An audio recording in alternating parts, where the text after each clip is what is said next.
Business Blend Collective. Yeah. Business here at BBC Live. Beyond the blend, we are BBC. Beyond the blend, be that BBC. What's up, BBC? My name is Ronnie Padua. I am a lifestyle and branding photographer and videographer here in Sarasota, Florida. I'm the founder of Business Blend Collective and your show host for BBC Live, where our conversations continue on our Beyond the Blend podcast. I'm so glad you're here. Today, we're talking about something that every business owner experiences that it's not always said out loud. It's the energy it takes to show up, to believe that you belong, and to keep going when things get tough. It doesn't mean that we have everything figured out, because I know I don't. I don't think any of us do. It's about confidence, leadership, boundaries, and what it actually feels like. What does it feel like? What it actually feels like, what success feels like. Today, I'm very honored to be sitting by one of my very best friends, Sloane Belante. Can we get some snaps for Sloane? Thank you. She is the owner of Squeeze Massage, and more than that, she is somebody who holds space for people. She leads a team and continues to show up when fear creeps in. I want to start right there. So Sloane, you shared with me that you have struggled with imposter syndrome. Where do you think that started for you? Yeah, believe it or not, yes. It's creeped in multiple different opportunities in my life, but for me, I think it started when I was really young, kind of reflecting back into who I was as a child. My mom and dad divorced when I was 6, and that led my mom to try to figure out who she was. She was struggling with her own identity, struggling to pay bills. She worked 2 or 3 jobs at the time. Ultimately, we ended up moving closer to my mom's side of the family, and I even lived with my grandparents at one time. But from that point on, then I was a rebellious teenager. So was I. I had an abusive boyfriend. And that's kind of where, when my parents were divorced, not having that male role model, not knowing what was right and wrong. And I was very impressionable. I was only 13 years old. But I think from that point on, it gave me a lot of self-doubt and lack of confidence in myself. And so I think for me, it really started from there.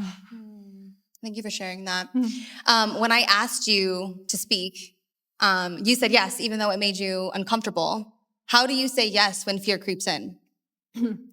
Yeah, I was like, why me? We were just having coffee, and then she was like, I want you to be the next speaker. And I was like, why? I'm not that interesting. She's also really pretty to look at, so. But one of my favorite sayings that I kind of hold close to me, and I have it written in multiple places, even in my journal, is everything you ever wanted is on the other side of fear. And so even though it terrifies me to stand up here or sit up here and speak to you guys, I know in my heart space that it's the right thing to do, and in those kind of things push you to grow as a person, as a business owner, as a friend and a colleague. So I said yes. But I also have to show up for that little girl. Kind of going back, my teachers. In my mindset, my teachers didn't really think that I was going to go anywhere. Well, there was a shift in me at one point when I was like, I'm not going to end up like my mom working 2 or 3 jobs, and I'm going to show those teachers what I can do. And that was for me the turnaround point, but there's still times in my life and in my career where I have a fear of showing up, or I start a new job or skill or something, and I'm like, why am I doing this? I'm not good at this. I'm not going to be good. And then you kind of have to get out of your own headspace and just take it in small steps, and then you learn by doing, right? And not every opportunity is going to turn into a success. You have to, there's a lot of failures. The best part of success is the learnings on the in-between.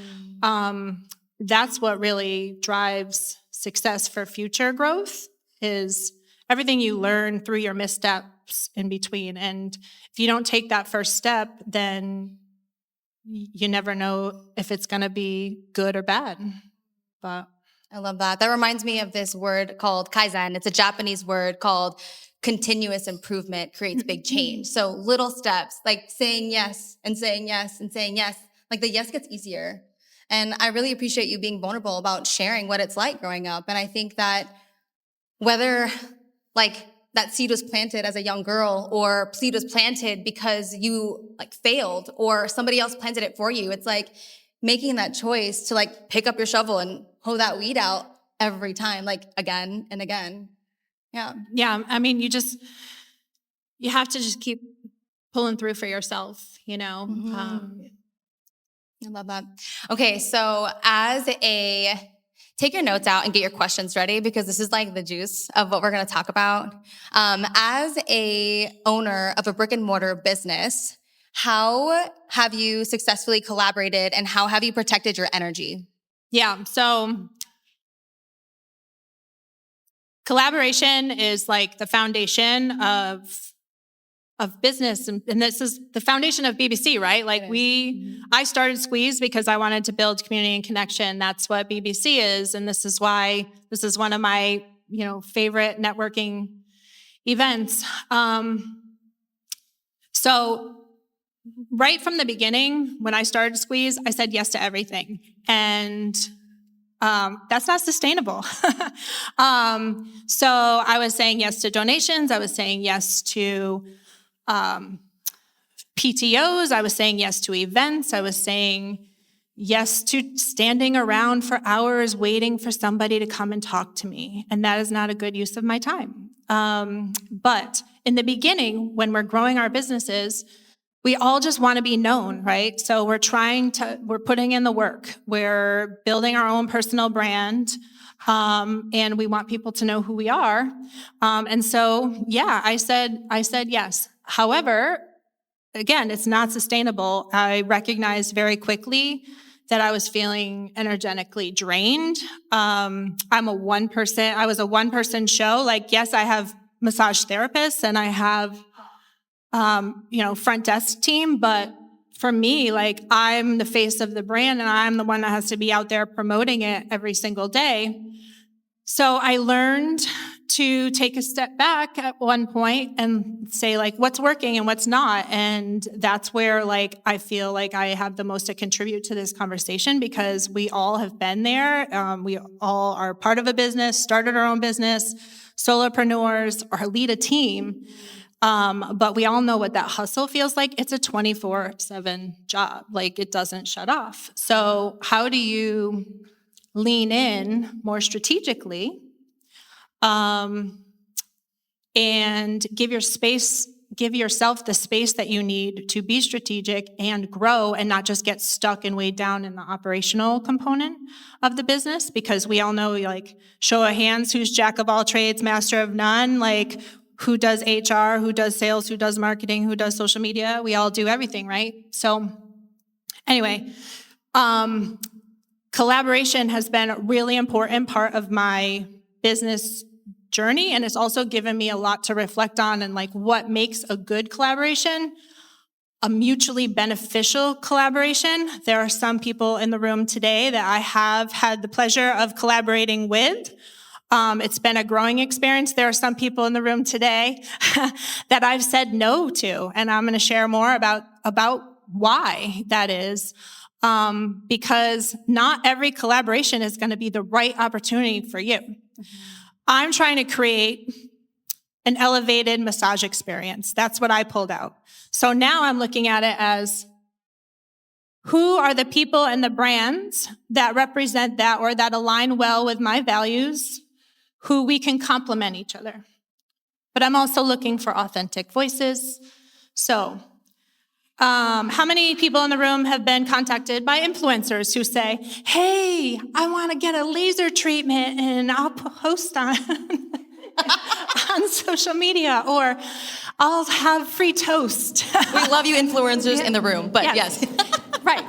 No, but Yeah. there's the right way to work with people. So me personally, I had, like 60 influencers when I first opened. There are some that still owe me reels. There are some that still owe me showing up, who said they'd come but didn't. So at this point, it's just about mutual respect for the other business owner. So for influencers, for example, I created a questionnaire. So think about what's important to you, set expectations in advance. So now when I have people who reach out, I have a questionnaire. I can send them automatically. I don't have to stress about like, oh, how do I say no? Or it's great you have 100,000 followers. I want the super hyper local. You can have 500 followers, but the hyper local person here in our community, because that's what's going to help grow my business. So you have to think about what's important for you, who your ideal customer is, but have a questionnaire. And then when you qualify that person who aligns well with you and your brand, then you can set clear expectations. Yes, I would love to have you in. This is a monthly opportunity. And in exchange, I would ask that you post on your reels, or one reel or two reels, whatever it is that you want. But set those boundaries up front so you're not burned later. The second is, how many people ask for money, just straight up donations, but have never been in your business, stepped foot once, or supported you, right? How do you handle those? Well, you can say to them, I'm not in a position financially to make a financial contribution. However, I have another way that I can support you. So I've done in the past where people have asked for that. Usually it's like nonprofits, right? Or PTOs. There's a little gnat, sorry. So I can say to them, Lexi, this is a good one for you because I think you can share it, and probably most other businesses here. Instead of me just giving cash, right? I can say, hey, for this whole week of, you pick the week, whatever it is, you can get $20 off a massage for anybody who books with me for this week. In addition, I'm going to match that $20 and donate the other $20 back to your business. It's a win-win. It's a mutual benefit for me because I'm going to now get hopefully 10, 15 new guests, and they're going to get money back, which is what they were looking for in return. So kind of looking for, you don't have to just say no. There are creative ways to do things. Partnerships. I love partnerships. It's my absolute favorite. I love to support other local businesses. And so on a monthly basis, I try to partner with other businesses where maybe we have a reciprocal benefit. So for my members, right, there's an exclusive benefit for them to receive, whether it's wellness, spa related, like med spa or fitness, my members receive a benefit from them. And then in return, I have people, I'm trying not to name drop, but that's what's in my head. So like my most recent one, but I have a fitness one coming up. So let me use that. Where, then their members also get a benefit from coming to Squeeze. So it works in both ways. The key there though, again, is it mutually beneficial?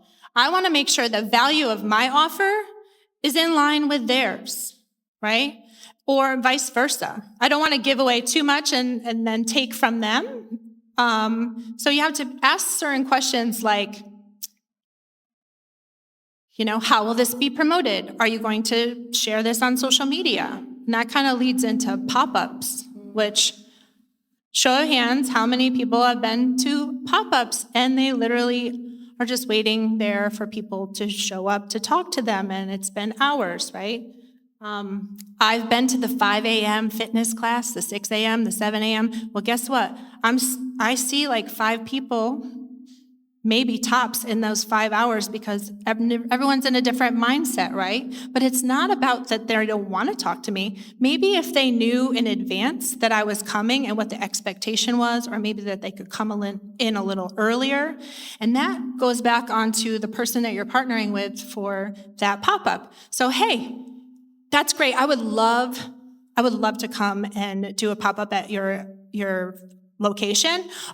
Would you be willing to send out a text message to your guests that are coming in that day, that have already pre-booked? Let them know, like, come in a little 10 minutes earlier and you're going to get a complimentary massage, right? So then those guests have it already in their headspace. They're not like, oh, I got to rush in to get my nails done and then leave, because I have an appointment or I have to pick up my kids.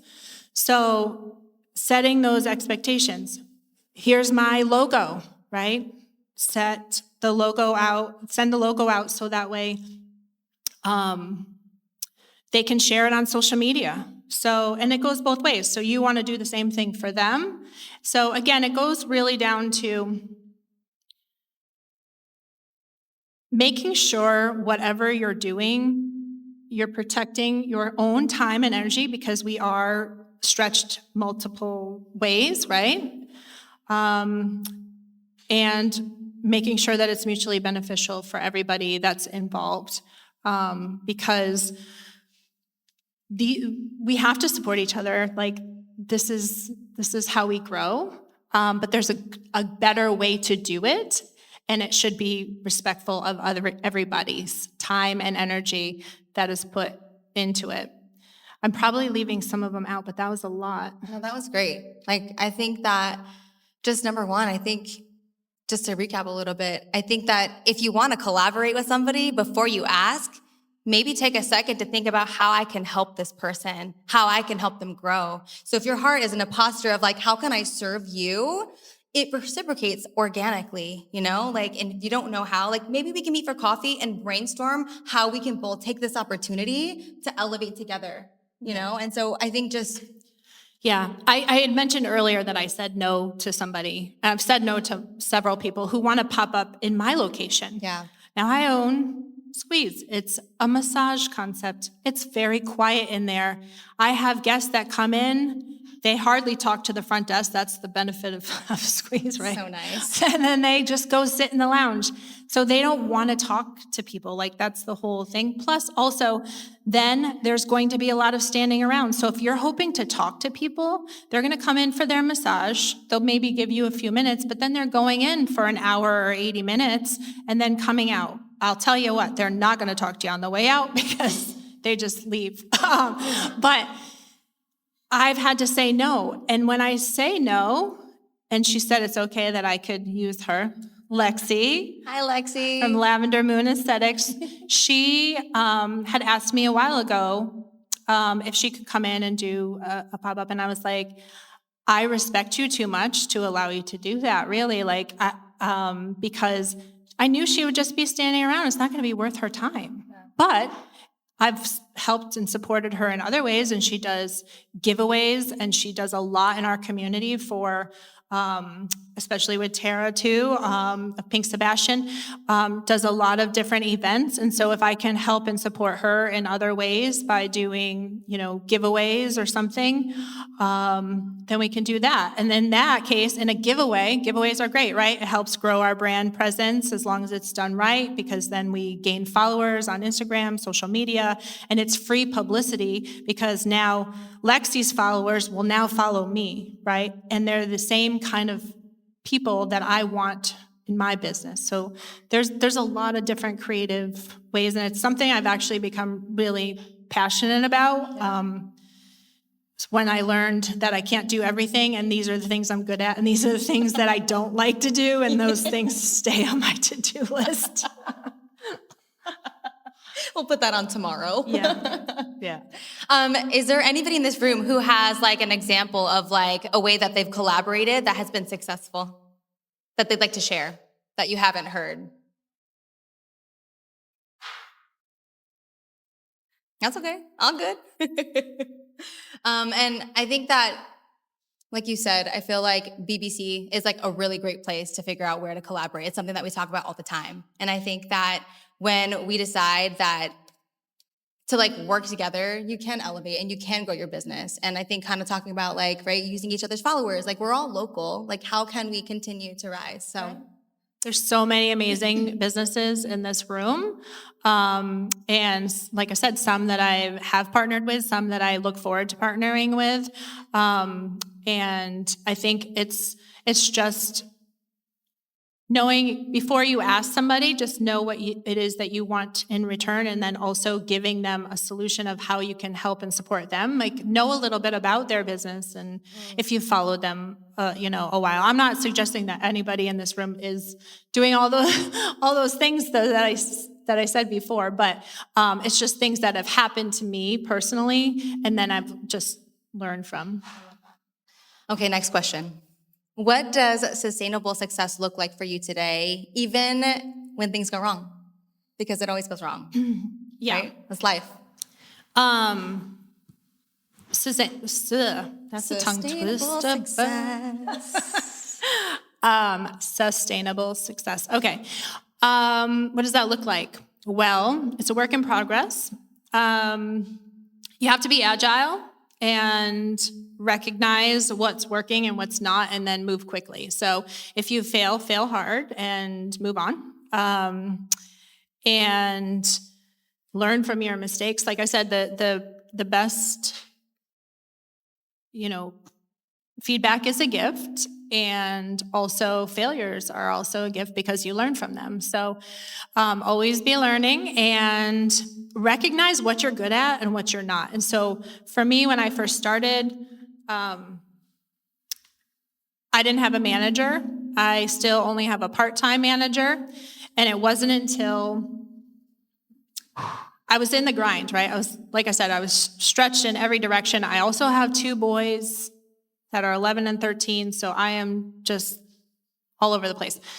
And I recognized I was so exhausted, mentally tapped out. And it wasn't until we were at a BBC leadership meeting at Dr. Julia's, and I think Kim and Sheena were talking about different types of leadership styles. And I was like, wait, what did you just say? I was like, that's me.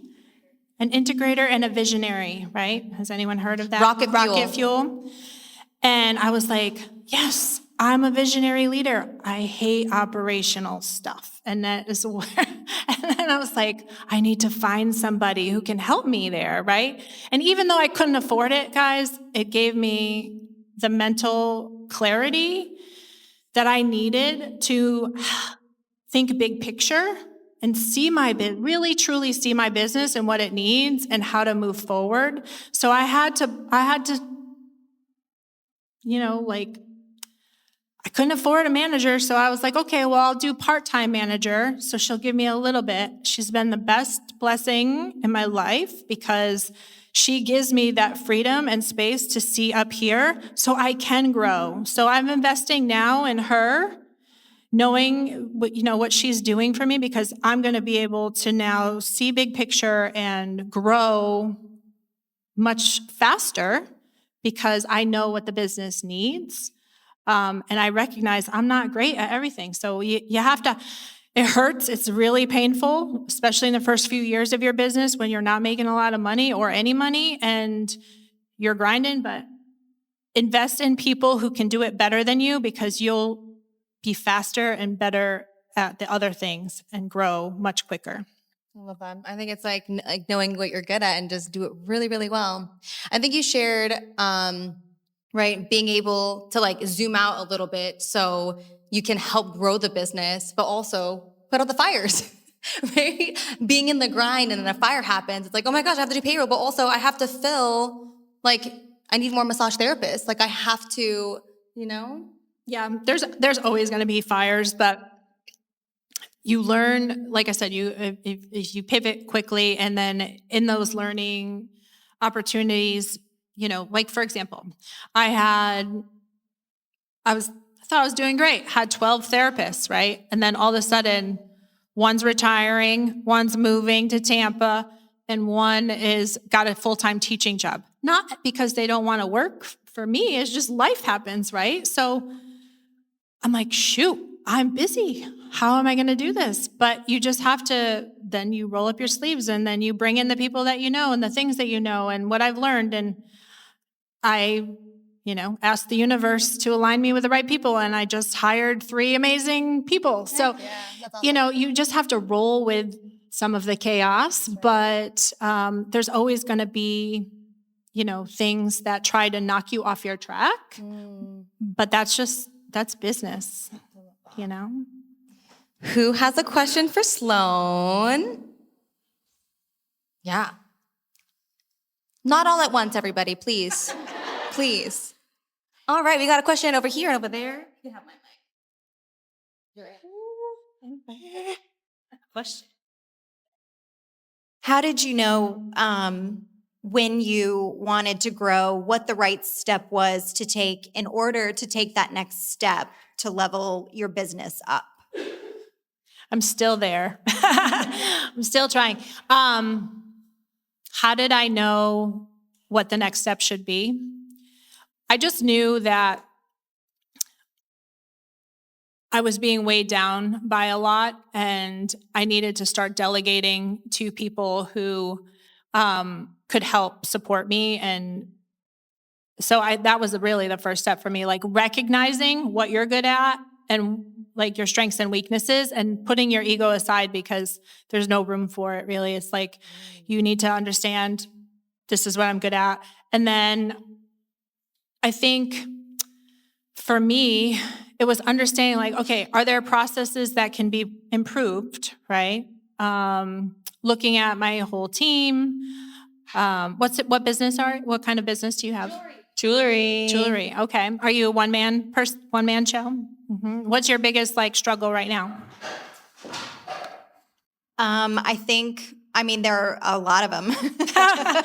You're not alone. There's not just one. Where do I pinpoint? I think it's wanting to grow and wanting to really, put it out there. There's so many jewelry brands and so many wonderful jewelry brands. Mm-hmm. So it's like, how do you set yourself apart and go, not only do I design my own jewelry, but it's it's high quality and it's also meant for that, bold, empowered woman who wants to go out and face the day, who maybe has imposter syndrome, but, she puts on jewelry and it's her armor and she can go out and she can slay the day and, do anything at that point. Did you just hear yourself? Yeah. You have totally identified your niche and who you're marketing to. You're not for every woman. No.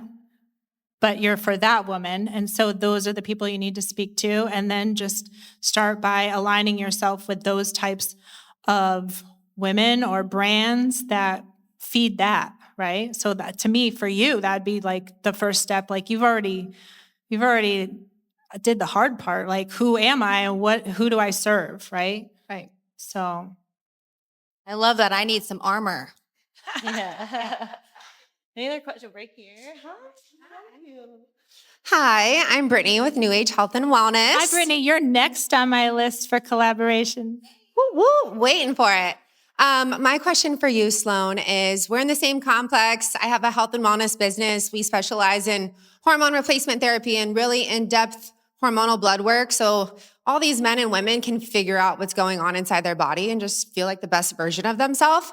But we're a newer business. It's been exactly 6 months. And I'm curious, what marketing tool, expense has yielded you the highest ROI? What's worth investing in that you've been able to turn into money? That's a really great question. Up until November, I didn't have strong Meta or Google ads. The partner that my franchise chose for us was not good. We have new leadership in our franchise who brought in 2 different types. At first, I was like, why do I need a Meta person and why do I need a Google person? Why can't they be the same person? Well, turns out one is really good at one and one is really good at the other. And so for me lately, Google ads and investing in Google has been the best ROI for me. I think long-term Meta is great because that's building brand awareness. But if you want that instant lead conversion, then Google, AdWords. Find somebody who's good at that. Prior to that, you're looking at it. I put myself anywhere and everywhere because I wanted to build the face of the brand. Nobody knew who Squeeze, most people didn't even know Squeeze was a franchise. There's only 16 locations open throughout the US. I'm the first in Florida. And so when we first opened, I'm fighting against other larger recognized franchise plus day spas. So I made sure I was the face of it so people knew who I was. And so it was a lot of social media. I do trade with people. That's another thing, guys. If you do trade with people, make sure that you're both holding up the end of the bargain. Like, you come in for your massages if you take pictures for me. Because getting off track here, but I think marketing, so in our complex alone, right? Like, have you been to, you're kind of a competitor a little bit with one, right? But going out, introducing yourself to all the people in our local business area, right? Doing that. And then you have do some in-house, like open house events. Did you have like a grand opening or anything like that where you can draw people? Yeah. Open houses are great because how many people have participated in my open house or 1-year anniversary celebration before? I think Lexi painted.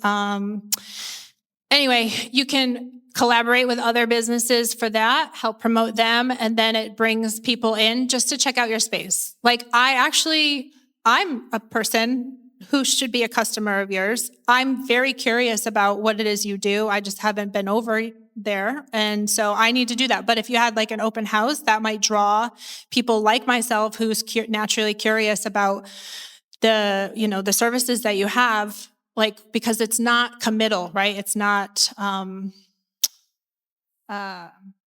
it's laid back environment. It's not like, yeah. Does that help? Okay. Yeah.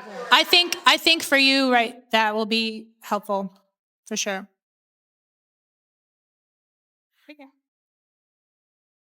Hi. Hi. So I wanted to ask you more about motherhood because I know we both are boy moms, and entrepreneurship, as you said, is a 24/7 job. How do you switch off and be present for your family or for those who aren't mothers, just for themselves? It's a really great question. How do I switch on? Okay, so for those who didn't hear, we're both boy moms. The question is, as an entrepreneur, how do you switch off and like be mom when you're working 24/7 and you own your business? And I need to do better. Because there are some fires sometimes that I'll get a phone call or a text. Thankfully, I can handle it like that, but then I have to just step away from my kids for a minute and say, hey, I just need to take care of this. I'll be right back. But there are times like I used to work like 7 days a week. Now my kids play lacrosse. On Saturdays, this is lacrosse season. I am there at the field. I am present. Everybody knows, like, I'm not coming in to work. And if you have a problem, like, try to troubleshoot it yourself. Like, I empower definitely my team to make decisions that they feel are best interests of the business. I'm thankful in that way, but it's definitely a work in progress. But I think if you just, when I get home, I pick up the kids from school, right? My little one, he wants me to help him do his homework. So you dedicate, it's at 2:30 or 2:45. Is that an ideal time? No, that's right in the middle of my day, and I have 800 things to do. But he's not going to be that little for that long, and he's asking me for help. How can I say no? So then my time is shifted, and I just stop what I'm doing, and I'm fully committed to helping him and doing his homework. And then maybe that means I have to stay up a little bit later or do work later when they're winding down and they don't want to talk to me anymore, which, it doesn't last very long with teenage boys. But yeah, it's like kind of carving out that one-on-one time with them, recognizing maybe it's for anybody else who works a 9 to 5 type, like from 5 to 8 p.m. or whatever, like that's your family time. And so just having those specific times carved out for both your kids, one of your kids, one-on-one time, and setting boundaries for yourself and for work and with your spouse. I have a workaholic spouse too, so trying to balance it all is a challenge for sure. Any other questions? Oh, last question. I love the rocket fuel mention. I don't know if anyone else has heard of rocket fuel, but I think rocket fuel, I think that's such a great book to read. If you've never read it, everyone should read it. And I'm also a visionary, and I feel like we can be really all over the place trying to do it all. And so I'm curious, how did you find your integrator? Because it's very difficult to find a true integrator. So hard, yes. So I have two actually. One's my cousin. And I'm just going to be very blunt. She is my get shit done girl. And she's known me. She's younger than me, but she's a bossy little. And it's her job. She actually started an administrative assistant, virtual assistant role. She lives in Idaho and she holds me accountable. But she has this amazing superpower where I can just brain dump on her and she's typing furiously and she can make sense of my brain dump. And then she puts it into actionable items for me. And then she would literally hold me on, we have conference calls and she's like, no, you're not getting off the phone until you do this. Look it up right now. You've put me off for 2 days, right? I'm like, okay. And she could talk to me like that because she's my cousin. However, I have also empowered Tamiko, my awesome assistant general manager. She's a massage therapist and she came to me for a different job, actually. She wanted to be the lead massage educator. She had owned her own practice for 10 years. She had her own business and she's interviewing with me and I'm like, would you rather be a manager and not a therapist anymore? And we're kind of the same age. And she was like, I'd love to not practice. It hurts my back. And I started just talking to her. So she came to me. I literally have been praying to the universe for a year for the right person because who you give your baby to, that's a big deal. And this big blue baby of mine has been a big headache. And so I needed to know that I could trust that person. And so she didn't actually apply for the job. I saw qualities in her that I knew that I needed. And then I put it on her and I asked her if it was something that she'd be interested in. So I think, again, once you identify what the qualities that you're good at and then make a list of who you're looking for in a person, you start to see those qualities in people that you're interacting with. And now it's becoming more people self-identifying now, labeling themselves I'm the organizer, I'm the task, those types of roles. Those are the people, is Kate here? Kate, you're Kate, right? So you're probably an integrator, you're an organizer, all the things, yeah. So you start recognizing certain qualities in people, and then you know that would translate well into your business. And also you have to like the person. Yeah, that's true. Which is the hardest part. I love that. I love this conversation because it shows us that success doesn't mean to be perfect. It's literally learning how to trust yourself, protecting your energy, and showing up when things get hard. I just want to say thank you for being vulnerable, for sharing all the nuggets of goodness of things that you've learned along the way and giving us inspiration of how we can collaborate, how we can grow. I love you. Welcome. I love Thank you too. you. If anybody else has questions, I'm happy to talk one-on-one. Also, if anyone is interested in seeing any of the questionnaires that I've done or like questions I ask for collaborations, partnerships, whatever, I'm happy to share that as well. Just reach out to me. Where can they find you? On Instagram? Oh, you can find me at... Follow me at Sloane and SRQ or Squeeze Sarasota. Say that one more time. Sloane. Sloane and SRQ. Sloane in SRQ. And Is like your at- personal? That's my personal, And- yeah. And then at Squeeze Sarasota, Squeeze_Sarasota. Got it? Everyone got it? Awesome. Did we love that collaboration? Okay.